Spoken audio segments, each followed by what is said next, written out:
Berjarak sekitar 115 km dari Bandung, Tasikmalaya dikenal sebagai salah satu pusat kerajinan tangan di Jawa Barat.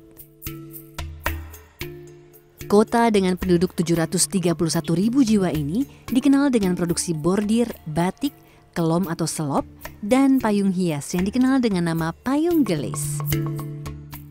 Pada masa kejayaannya, produk kerajinan tangan asal Tasikmalaya banyak dicari untuk digunakan sehari-hari ataupun sebagai cenderamata.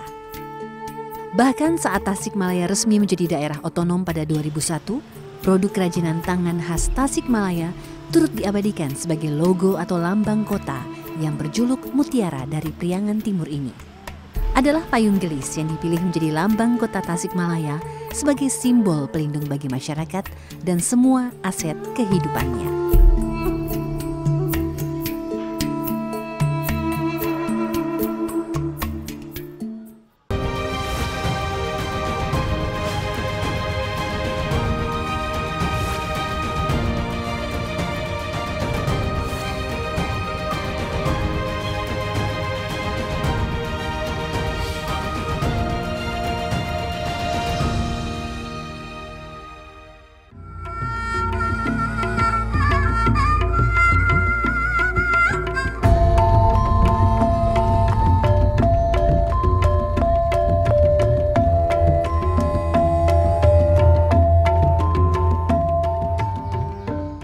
Dalam bahasa Sunda, gelis berarti cantik. Sesuai namanya, payung gelis ini memang memiliki keindahan yang menarik perhatian. Paduan warna-warna cerah dengan guratan motif bunga menjadi ciri utama payung gelis. Sebagai ikon kerajinan khas Tasikmalaya, payung gelis sudah dikenal sejak masa kolonial. Payung gelis diperkirakan sudah ada sejak akhir 1920-an atau awal 1930-an. Pada awal kemunculannya, payung gelis terbuat dari kertas, dengan rangka dari bambu dan pegangan dari kayu. Konon payung gelis pertama kali dibawa ke Tasikmalaya oleh orang Tionghoa. Jika dilihat selintas, payung gelis memiliki kemiripan dengan payung tradisional di negara-negara Asia Timur. Payung gelis itu termasuk jenis kerajinan yang memang sudah tercatat dalam dokumen-dokumen resmi dari pemerintah Hindia Belanda. Tetapi kalau untuk sejarahnya ada satu versi yang mengatakan payung ini berasal dari Cina. Nah ini kenapa? Karena dilihat dari warna-warnanya yang terang. Baik itu warna merah, warna biru, warna hijau, itu warnanya itu terang. Berbeda dengan warna-warna yang ada di luar payung gelis atau kelom gelis gitu. Tapi kalau ini ketika warna dasarnya atau dominannya merah, lazimnya warna merah Tionghoa. Kalau ada yang warna biru, nah kecerahannya itu sama seperti kecerahan merah khasnya Tionghoa itu. Nah tapi ini masih perlu dibuktikan sebenarnya apakah memang berasal dari Tionghoa, di Tiongkok atau ada bagaimana. Yang pasti bahwa dalam perkembangannya payung gelis ini menjadi salah satu produk kerajinan tangan yang memang didorong untuk maju oleh pemerintah Hindia Belanda. Karena memang pada waktu fungsional, bukan hanya sekedar kerajinan tangan untuk pajangan misalnya ya. Pada masa itu, payung gelis lazim digunakan sebagai pelindung dari paparan sinar matahari dan hujan. Keindahan payung gelis membuatnya tak hanya populer di kalangan pribumi, tetapi juga berhasil menarik hati noni-noni Belanda. Mayoritas menggunakannya untuk menahan panas terik matahari. Tidak hanya dipakai oleh pribumi, perempuan-perempuan Belanda pun itu kemana-mana selalu menggunakan kelom itu. Bedanya kalau pribumi biasa dengan kebaya, nah, kalau mereka enggak dengan pakaian seperti Eropa, tetapi selalu membawa payung gelis itu, dan pada periode tertentu menunjukkan status sosial. Tidak semua lapisan masyarakat Tasik itu mulai dari yang terbawah sampai teratas menggunakan payung gelis. Rata-rata digunakan oleh kelas menengah ke atas.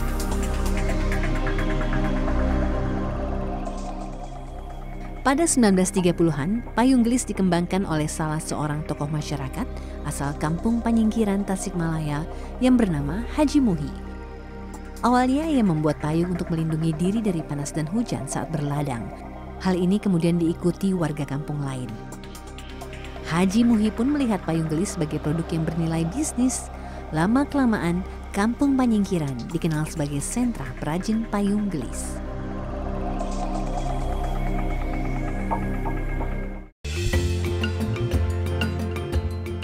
Payung gelis memiliki berbagai ukuran diameter, mulai dari 15 cm hingga 1,5 meter. Dalam perkembangannya, payung gelis juga menggunakan bahan selain kertas untuk pembuatannya, seperti kain hingga bordir. Kini, perajin lebih banyak memproduksi payung gelis berbahan dasar kain karena dinilai lebih kuat dan tahan lama dibandingkan dengan kertas. Jika dulu payung gelis digunakan secara konvensional sebagai penahan panas dan hujan, kini fungsi payung gelis lebih sebagai hiasan. Hal ini dilakukan para perajin sebagai bentuk adaptasi agar payung gelis bisa tetap bertahan di tengah maraknya payung pabrikan yang digunakan orang sehari-hari. Di kota asalnya, payung gelis terlihat menghiasi berbagai sudut kota. Warna-warni payung gelis menambah semarak suasana dan menegaskan eksistensinya sebagai simbol kota Tasikmalaya.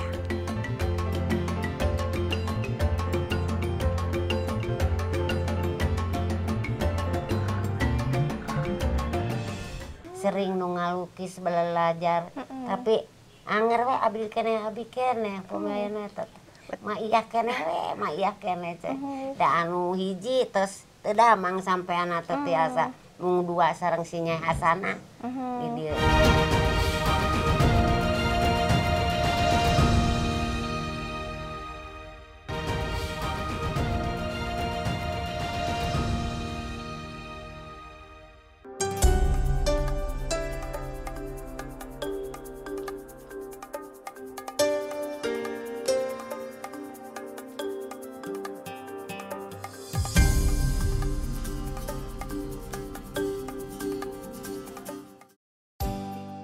Kampung Panyingkiran yang terletak di Kecamatan Indihiang, Tasikmalaya merupakan sentra produksi payung gelis. Sedari dulu, kawasan ini dikenal sebagai domisili para perajin payung gelis. Tempat ini dicanangkan sebagai kampung wisata payung gelis oleh pemerintah kota Tasikmalaya. Meski tak sebanyak dulu, sejumlah perajin masih bertahan memproduksi payung gelis. Sudah lebih dari setengah abad tempat ini memproduksi dan melestarikan payung gelis.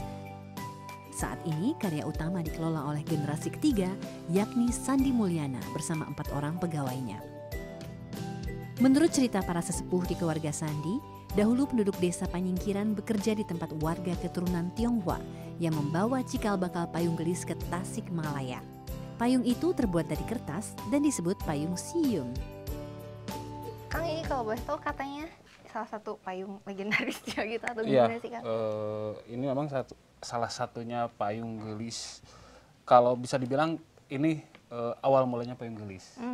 Payung ini ya memang sebelum payung gelis itu lahir ya payung ini dulu. Gitu. Bedanya apa Kang ini dulu sama sekarang? Yang membedakan bisa? Yang membedakan itu ya mungkin ini dari apa rangkanya aja ini kan udah agak rapat gitu kan. Dan dari pegangan juga ini dari bambu. Terus ini juga caraknya cuman pakai ceplokan kalau sekarang ya, stempel kalau sekarang. Kalau dulu tuh namanya sabak. Berarti ini udah dari zaman kapan? Belanda? Gak tahu. Kalau dari zaman Belanda memang dulu itu waktu itu memang payungnya seperti ini. Cuman pas di tahun 1955 lahirlah payung gelis dikarenakan adanya motif-motif bunga di sini. Sebenarnya dulu juga sama payung seperti ini, cuman ada bunganya jadinya payung gelis. Oh, jadi kalau zaman dulu polos ya? Iya, kalau dulu tuh polos dan namanya juga payung siem. Payung siem? Iya, dan ini payung siem. Seperti ini ya berarti? Seperti ini, payung siem. Oke, jadi cikal bakal dari si payung gelis itu adalah dulunya ini namanya payung siem ya. Bedanya kalau dulu tuh terbuat dari kertas ya Kang ya, ciri khas utamanya. Kalau sekarang payung gelis juga sudah mulai banyak yang menggunakan kain sebagai media utamanya. Sandi mengatakan di Kampung Panyingkiran, payung gelis dikembangkan oleh Haji Muhi. ia mencoba membuat payung gelis dengan tambahan aneka motif. Hal ini menginspirasi warga Panyingkiran lain, termasuk kakek dan nenek Sandi. Di kemudian hari, Kampung Panyingkiran dikenal sebagai pusat perajin payung gelis. Hampir setiap hari, Sandi membuat payung gelis beraneka ukuran. Jika ada pesanan, rata-rata ia memproduksi 20 hingga 30 payung gelis dalam sehari. Angka ini tentu jauh menurun jika dibandingkan masa keemasan payung gelis di tahun 80-an. Ketika itu, pesanan mencapai lebih dari 1.500 payung dalam 1 bulan. Agar tidak tergerus zaman, fungsi payung gelis pun kini berubah menjadi hiasan atau dekorasi. Karena kita bergeser ke dekorasi, kalau kita bertahan di konvensional, kita tetap pasti kalah dengan payung-payung pabrikan. Karena mungkin payung pabrikan itu bisa memproduksi 200 sampai 300 payung per hari.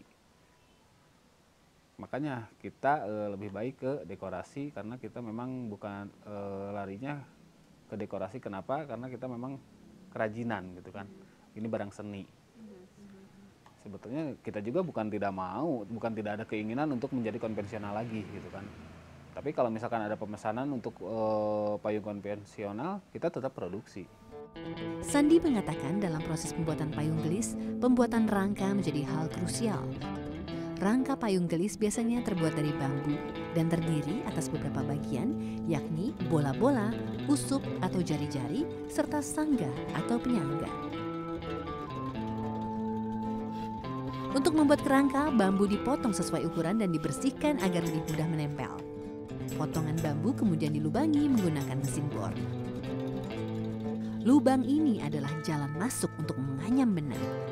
Setelahnya, potongan bambu akan disugu atau dihaluskan kembali, lalu dibelah bagian tengahnya serta dibentuk di bagian ujung.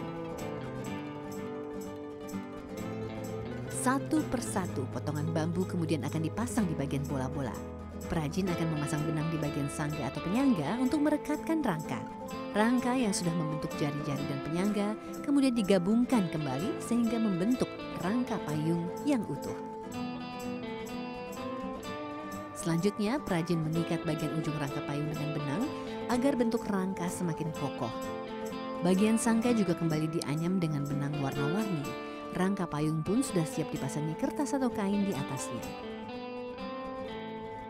Dalam pembuatan payung gelis, perajin biasanya menggunakan kertas atau kain berwarna cerah. Saat ini, sebagian besar payung gelis menggunakan kain sebagai bahan dasarnya. Kain biasanya ditempel di rangka dengan menggunakan lem sebagai perekat. Payung yang sudah ditempel kain kemudian akan dijemur hingga lem mengering. Proses berikutnya adalah pemasangan gagang atau pegangan payung serta kuncup payung yang umumnya terbuat dari kayu. Setelah itu, barulah perajin melukis payung gelis. Melukis payung gelis tidak semudah yang dibayangkan. Dibutuhkan keterampilan dan ketekunan untuk melukis pola atau motif yang cantik. Tidak semua perajin bisa melakukannya. Saat ini pelukis payung gelis di Kampung Panyingkiran bisa dihitung dengan jari.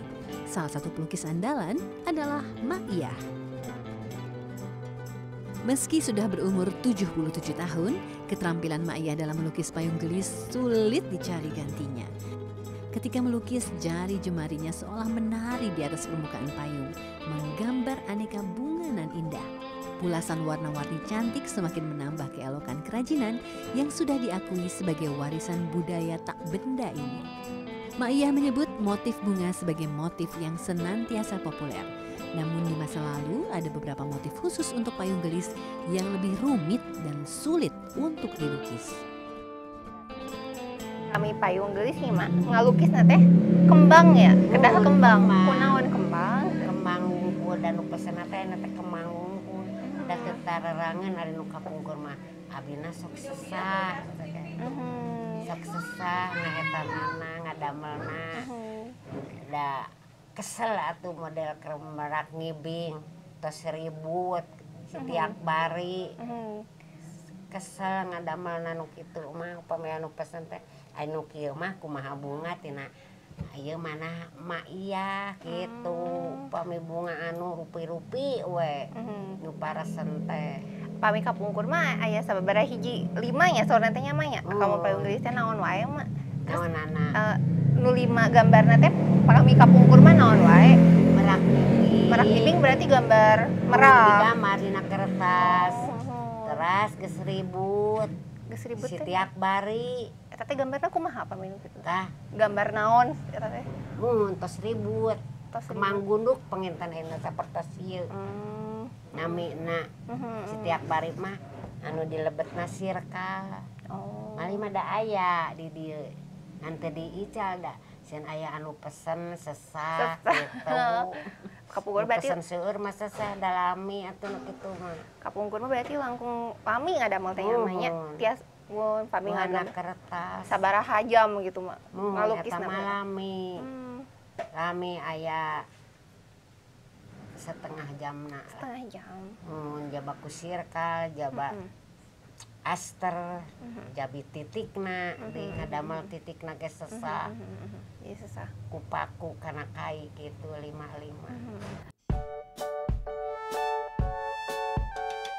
Melukis payung gelis sejak 1965, Mak Iyah turut menjadi saksi pasang surut kerajinan payung gelis di Tasikmalaya. Dulu, Kampung Panyingkiran memiliki banyak pelukis payung gelis. Kini, pelukis payung yang tersisa tak sampai 5 orang.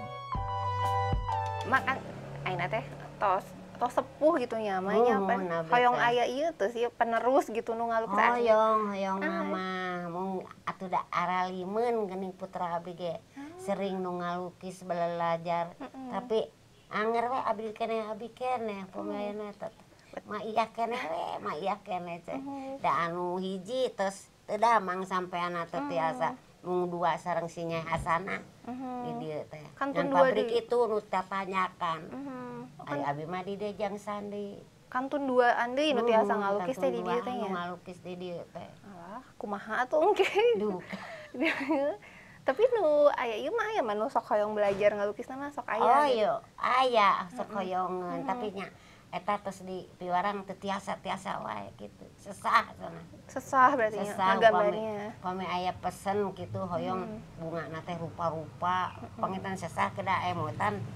Dina emutan naon ngemut heula kitu. Ari mah ieu mah tos biasa. Buhan tos tahun-tahun ya hoyong bunga ieu rupa-rupa naon we saka emut emak tina manahna kitu. Masalah regenerasi pelukis ini diakui Sandi sebagai salah satu masalah utama untuk keberlangsungan produksi payung gelis. Pelukis payung gelis rata-rata sudah berusia lanjut. Saat ini semakin jarang generasi muda Kampung Panyingkiran yang berminat untuk menekuni kerajinan payung gelis. Apalagi eksistensi payung gelis pun semakin memudar di tengah serbuan payung modern yang lebih praktis untuk digunakan sehari-hari.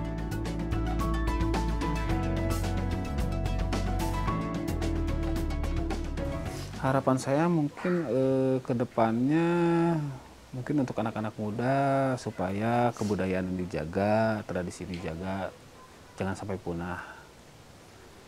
Dan saya mohon mungkin ke depannya ikutlah bergabung, terjun langsung ke payung gelis supaya ada regenerasi ke depannya.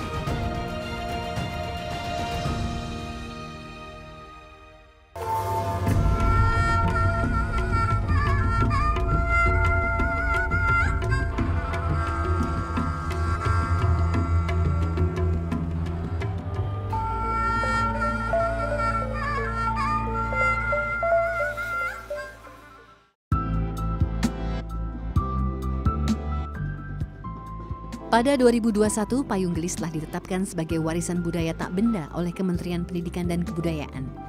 Payung gelis dinilai memiliki nilai historis tinggi yang telah diwariskan secara turun-temurun dan menjadi identitas masyarakat Tasikmalaya. Adanya pengakuan ini menjadi pelecut semangat warga Tasikmalaya untuk ikut melestarikan warisan leluhur. Salah satu upaya pelestarian yang dilakukan adalah mengenalkan payung gelis kepada generasi muda. Sekolah menjadi gerbang utama dalam proses pengenalan payung gelis ini. Seperti kegiatan melukis payung gelis di SMA Negeri 2 Tasikmalaya. Selain menjadi ajang mengasah bakat seni dan kreativitas, kegiatan ini sekaligus menjadi cara untuk menjaga eksistensi payung gelis di era modern. Terutama sekali tujuan kami memasukkan lomba melukis payung gelis itu adalah untuk melestarikan nilai-nilai budaya, ya, karena sekarang generasi muda itu sudah sangat tergerus oleh zaman, ya, adanya globalisasi gitu kan. Dia lebih senang dengan medsos, tetapi dengan kita menciptakan kegiatan-kegiatan yang bisa melestarikan budaya dengan kegiatan yang menarik dan menyenangkan ini, mudah-mudahan ini bisa lebih menanamkan kepada murid-murid kami, siswa-siswa kami nilai-nilai budaya. Mereka tidak lupa dengan budayanya sendiri.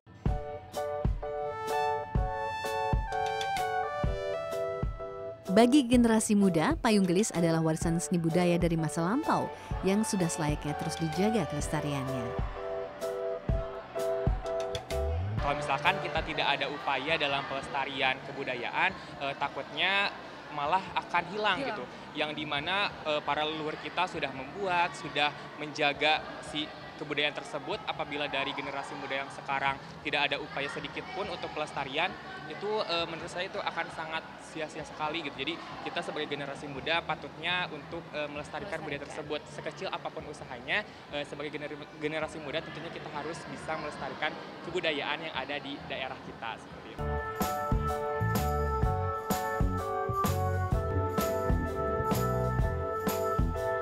Soalnya kalau bukan kita yang ngejaga, siapa lagi?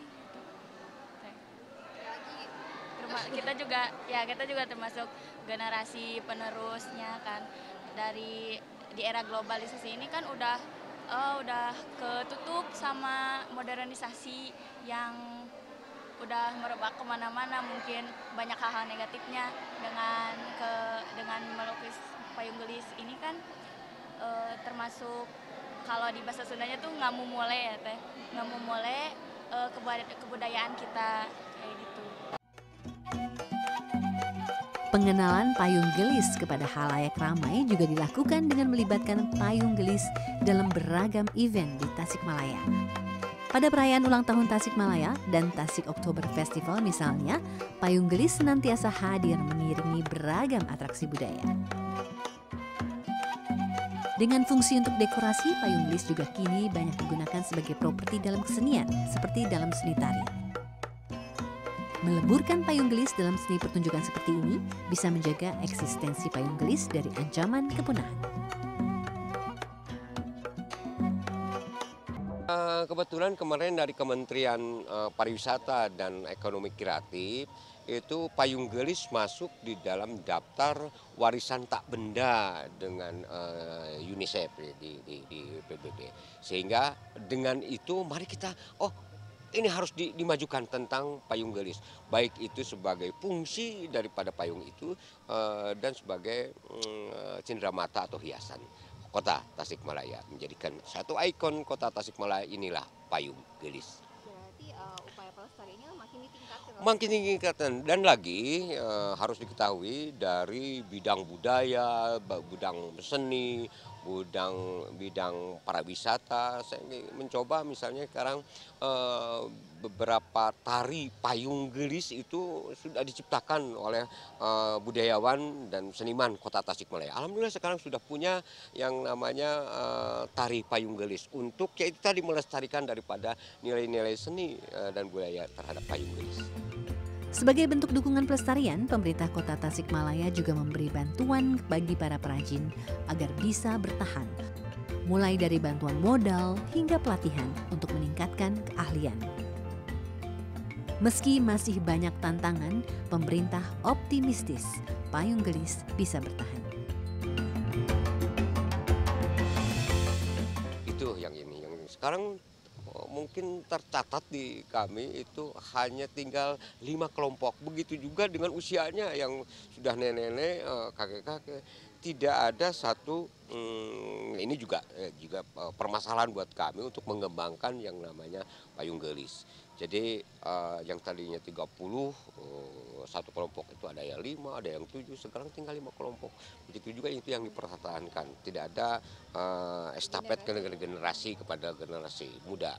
Nah, sekarang kita pemerintah Kota Tasikmalaya mencoba terus memberdayakan apa yang disebut dengan payung gelis itu menjadi ikon Kota Tasikmalaya. Dan alhamdulillah beberapa pelatihan, pendidikan tentang payung gelis itu terhadap generasi muda, generasi penerus untuk melestarikan daripada ikon Tasikmalaya, Kota Tasikmalaya, yaitu payung gelis. Sebagai produk yang berdasarkan pada kearifan lokal serta warisan budaya leluhur, payung gelis memiliki nilai kultural, ekonomi, dan estetis yang tinggi. Keberadaannya tidak bisa dipisahkan dari sejarah dan kehidupan masyarakat Tasikmalaya. Pada akhirnya, eksistensi payung gelis memang bergantung pada sejauh mana upaya pelestarian yang dilakukan. Kerjasama dari berbagai pihak dibutuhkan agar keberadaan payung gelis tetap terjaga dan tidak hanya menjadi sekadar cerita untuk generasi mendatang.